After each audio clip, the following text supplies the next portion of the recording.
salaamaaleykum wa rahmatulah merci beaucoup sëñ Cheikh Fall maa ngi am kontante lool tey di la dalal ñuy waxtaane yi nga xamante ni daf ma ñor lool muy commune de Thiénaba nga may ma rek bala ma commencé ma nuyu ki nga xamante ni mooy xalif général de Thiénaba Baye Serigne Abdourahim Seck di ko ñaanal yàlla may ko fan bu gudd ak wér-gi-yaram di nuyu aussi les autorités administratives wala autorité coutumier wala autorité religieuse yëpp nga xamante ni bàyyiwuma kenn yi nekk ci commune Thiénaba ñëpp maa ngi leen di nuyu di wax nag ni sëñ Cheikh dafa am lu doy waar je pense que ni képp koo xamante ni moo ngi seetaan télévision yi wala muy suivre presse bi gis nga lu doy waar lu am Thiénaba loo xamante ni fan yi yëpp rajo yi ñoo ngi koy joobe fan yi yëpp journaux yi ñoo ngi ciy wax mu doon loo xamante ni man dama si am gàcca fu nit nekk si àdduna te xam ma mu ngi may envoyé ay message di ma wax si affaire bi si tolluwaayu Thiénaba ma am si gàcca loolu vraiment parce que li xew c'est catastrophique kenn mënu ko wax dama bëggoon a commencer par remercier ñëpp ñi nga xamante ni ñoo ngi Thiénaba tey porter combat bi remerciement yooyu nag dafay commencer par les conseillers yi nga xamante ni ñoo nekkoon si biir bu ma nee conseil yi nag damay wax conseil debout parce que am na conseil yoo xamante ni parce que ñun ñëpp dëkk Thiénaba on se connaît xamante nañ ku ne tu es capable de quoi ou tu n'es pas capable de quoi mais si biir conseil yi am na si ñoo xamante ni ay conseil debout lañ taxaw nañ di xeexal askan wi nga xamante ni moo leen falal lépp lu maire indi foofu ak équipe ba mu fa teg te baaxul si askan wi ñu taxaw xeex ko ñooñu maa ngi leen di wax chapeau di leen sant di leen gërëm. bu ma jógee foofu aussi tamit combat bi dafa amoon ñeneen ñu ko taw bi ko conseil yi génnee muy le collectif de défense des intérêts de Thiénaba. Vraiment j'ai été fier parce que daf ab président Abdoulaye Wade doon na wax naan dis-moi quelle jeunesse tu as je te dirai quel peuple tu seras demain. mais bi ma gisee taxawaayu ndaw yi commune Thiénaba taxawaayu fexe de ba nga xamante ni lii di moomal askan wi dina leer naññ niñ ci taxawee sama xel dal na xam naa ni ëllëgu Thiénaba fu ñu jëm dina baax parce que ab jeunesse am taxaw nañ. puy ñëw si li xew carrément muy détournement de deniers publics muy maanaam addu kalpe askan wi bëgg koo def sa kalpe bopp. gis nga mbir bu xewee ak lu mu mën a doon da ngay def rétrospection arrière tuuti daal di jàngat lan moo causé loolu. man en 2014 bi ñuy fal le maire actuel muy monsieur Talla Diagne di fi nekk ni ñuy profité ci occasion di ko nuyu bi ñu koy fal en 2014 man booba moom ma fekk en Clermont-Ferrand ma nekk sa daara ja di jàng nekk si daara ja mais bi ma ñëwee Thiénaba gis ñu fal ko ay kilifa sax mere woon nañu parce que nee naa leen dugal ngeen si Thiénaba kàmb goo xamante ni waxatuma sax naan est-ce que dina ko développer parce que c'est impossible mais kàmb gi mu fi nar a bàyyi ki ko war a remplacer bu xarañu lool am Pastef lool taxaw lool pour mu génn ci situation boobu du yomb loolu nag moo xew tey jii nii parce que gis nga tout article yoon boo xamante ni dañ koy def ci code des collectivités locales wala ci yoonu dëkk bi buñ demee ba koy def rek borom xam-xam dañ ciy toog waxtaan te boo demee ci borom xam-xam yooyu biñ taxawee ba tënk ba ni lii mooy am na lu tax ñu def ko te li ñu tënkoon ñu def ko ci code général des collectivités locales mooy maanaam téere bi nga xamante ni dañ ko xaatim ni képp kuy maire wala képp kuy président conseil départemental wala képp ku nekk ci collectivité locale nii nga war a doxee code boobu c'est à son article 95 dafa wax ni le maire bu dëkk obligatoirement dañ ko war a fal parmi les conseillers sachant lire et écrire dans la langue officielle. maire sachant lire et écrire dans la langue officielle obligatoirement loolu la ñu wax maanaam pour nga nekk maire il faut que nga mën a lire mën a bind ci langue bii nga xamante ni mooy langue officielle u dëkk bi muy le français. kee fa nekk nag malheureusement c'est désolant de le dire chaque fois mais mooy li am c'est un constat des faits te lii am nii bettuma quelqu'un boo xamante ni par exemple aujourd'hui boo ko bindee courrier à la municipalité nga adressé ko monsieur le maire bu doonee un truc confidentiel même si c'est un courrier confidentiel nga xamante ni ça doit être pour le maire seulement il est obligé de jox ko ñeneen ñu lire ko il est obligé parce que moom personnellement mënu ko def catastrophe et man waxoon naa ko depuis 2014 ni leen lii ñu def nit waru koo def parce que yoon mayewul kii mu doon maire. Ce qui s'est passé pour le détournement de carrière de sable en fait. En août 2017 dama bindoon benn article ma ni leen nous demandons une délégation spéciale pour la commune de Thiénaba. Délégation spéciale nag ba ni cëpp ni lay ni damay demander délégation spéciale il faut nga motiver ko. motivation yi ma si defoon nag mooy dama bindoon fépp foo xamante ni am na mbuxu fépp foo xamante ni am na si lëndëm fu nekk si commune bi ma takk ko yooyu yëpp def ko si benn article publier ko pour sénégalais yëpp jot si. article bi li ma si defoon nee naa leen attention carrière de sable bi nga xamante ni yi ressources yi commune bi moom mooy gën a indi presque ressource commune bi moom la ñuy am déjà presque si lu ñu mën a amee des recettes. carrière de sable boobu noonu ñoo ngi koy luubal. ñoo ngi koy luubal def leen daal te estimation yi te li ma waxoon man du ma si génn même la commission d'enquête bi fa demoon génne vingtaine et quelques millions. carrière bi normalement chaque mois war na génn plus de 34 millions de francs CFA. donc 34 millions de CFA. nga multiplier ko pendant les 7 ans qu'il a fait dans la commune c'est énorme cette somme là. xaalis boobu noonu damay dem si école yi di gis école yi ni muy mel di gis poste de santé yi ni muy mel. di gis waa par exemple boo war a tey jii boo bëggoon a dem dëkk bu mel ni ay Mbaaleen wala zone nord boo fa bëggoon a dem bu tawee tali bi day dagg dootoo amati foo jaar tey élèves yi nga xamante ne dañoo nekk ci commune de Thiénaba pour ñu composer parfois ils sont obligés de faire des cotisations ku ne joxe sa yaay jox la ñaar fukk sa papa jox la juróomi dërëm ñu dajale ko pour mën a def jënd ay papier pour def seen composition. et cetera maanaam may jéggalu ci kàddu yi mais commune u Thiénaba fi mu ne nii buñ ko jàppee moom caaye ju nëb la foo jàpp boo xëccee mu topp la. tous les secteurs sont en rouge amul benn secteur boo xamante ni moo ngi dox ci commune u Thiénaba maintenant nag loolu nag li ko waral ñun ñëpp xam nañ ko déjà nit ñaa ngi naan conseil municipal man arrêté woon naa di gëm ni conseil municipal am na Thiénaba parce que conseil municipal dañ koy encadrer y a des chartes. première charte bi mooy kii jiite conseil municipal bi yoon nee na dafa war a mën a jàpp ça c'est un. deuxièmement l'article 27 dafa wax ni le bureau municipal parce que bu ñu jógee ci maire rek dafa am lu ñuy wax le bureau municipal. le bureau municipal ki koy composé mooy maire dëkk bi ak les adjoints au maire ñoom ñoo xamante ni bu problème amee wala ñu war a waxtaanee budget wala ñu war a convoquer ñoom dañuy daje seen biir waxtaan ba pare. li ñu waxtaanee ñu doog li ñu tënk ñu doog ko génne ci mbedd mi woote conseil yëpp ñu waxtaan Thiénaba amatul bureau municipal kenn nit moo fa nekk muy monsieur le maire Talla Diagne Bathie Ciss moo doonoon premier adjoint au maire Fama Ndiaye moo doonoon deuxième adjointe au maire du kenn ci ñoom koo xamante ni ci juróomi at yi passé convoqué nañ leen ni le bureau municipal mooy daje. kenn rek moo fa nekk jàpp ni mooy cëggal guy ji mooy wax suba mooy wax ngoon mooy monsieur le maire donc foofu conseil municipal amu fi. di waxaat nag ni gis naa j'ai été déçu pendant sa conférence de presse muy indi ay tontu par rapport ak collectif bi nga xamante ni ñun ñëpp ñoo ngi ci biir di leen jàppale ànd ak ñoom nekk seen ginnaaw aussi tamit bi mu defee sa conférence de presse ba pare di tontu collectif boobu mu indi ay affaires yu bëri. dégg naa ko mu ni ki lekk xaalis bi du moom parce que indi na affaire mystique comme quoi que waa ji dañ koo liggéey.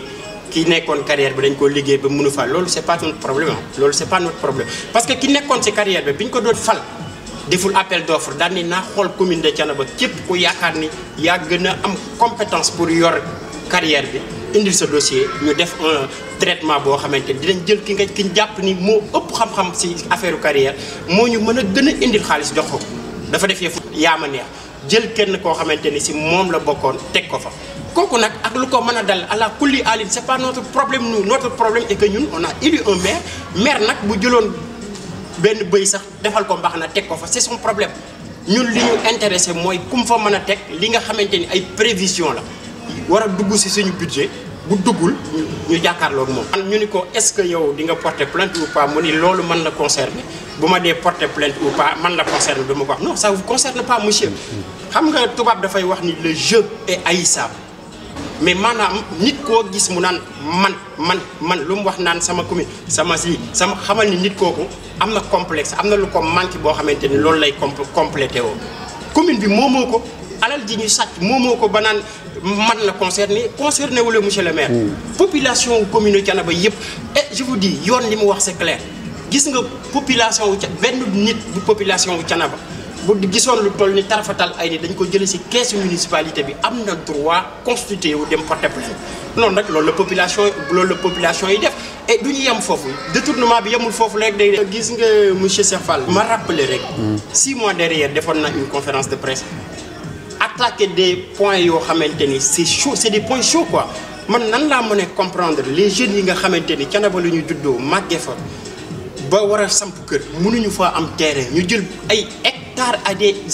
et des hectares jox ko ay nit yoo xamante ni ku mel ni Aly Ngouille Ndiaye ku mel ni Augustin Tine parce que ay responsable lañ ci réew mi ñun ay ministre lañ ci réew mi ñu bëgg a jël suñ suuf jox leen ñun population bi nag xam nga tagoon naa ko xeex wax ko mu génn daan ni population yi ñoo leen jaay seen suuf ñu ñëw ma délibéré demeewul noonu il faut que ma leeral askan wi parce que dëgg moom bu ñu koy wax dañ koy def xam nga ñun amuñu maire xam nga loolu c'est scandaleux loolu c'est grave c'est ce qu'il fait ñun kenn mënuñu sëlëm c'est ce qu'il fait waxoon naa ko mu tontu nag mais vraiment ça nous déçoit beaucoup beneen am na gis nga dafa am lu bees loo xamante ni dañ ko def Thiénaba muy permis de construire nee nañ nit ki léegi boo amee sa kër essayé na ko Thiénaba Seck population bi lànk ni li du fi jàll mu continuer ko ci reste commune mu ni léegi képp ku am terrain da ngay fay terrain les frais de bornage et tout du terrain ba pare boo fa waree teg dara da ngay teg permis de construire nangu nañ c'est le maire moo am autorité administrative tey jii autorité locale pour def des arrêtés mais ñun waxuñu ni bañ nañoo bañ permis de construire mais permis de construire yooyu noonu